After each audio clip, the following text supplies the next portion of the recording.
Justice Secretary Jack Straw has said he will block the release of details of meetings which discuss the legality of the war. Releasing the papers, he says, would do serious damage to the work of government, and that outweighs the public interest. Well, let's give you more on those minutes, those key minutes from the Cabinet just before the invasion of Iraq. This from our Justice correspondent. The huge issues raised by the invasion of Iraq 6 years ago linger on. The single most momentous decision of Tony Blair's leadership is still mired in controversy. When ministers went to Cabinet in March 2003 to decide whether to go to war, what did they discuss? We now won't know for many years, as the government has for the first time slapped a veto on a freedom of information request. The Justice Secretary told MPs that Cabinet ministers had to be confident they could have full and frank discussions without worrying their views might soon be made public. Confidentiality serves to promote thorough decision-making.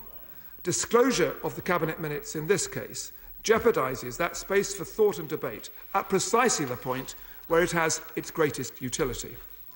Tony Blair passionately believed that Iraq had weapons of mass destruction and posed a grave threat. But many others had serious doubts. Just how legal would an invasion of Iraq be?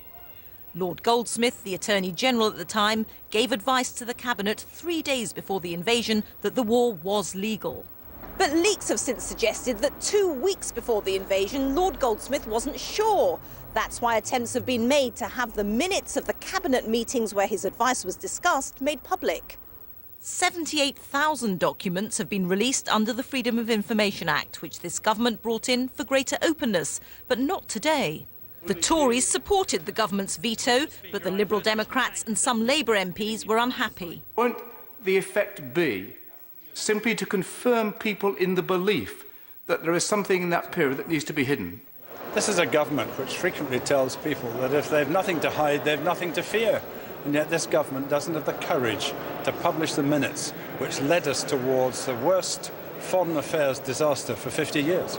The chapter of British involvement in Iraq closes this year as troops are due to pull out. But the war continues to cast a long shadow, not least over how the Cabinet made the decision to invade.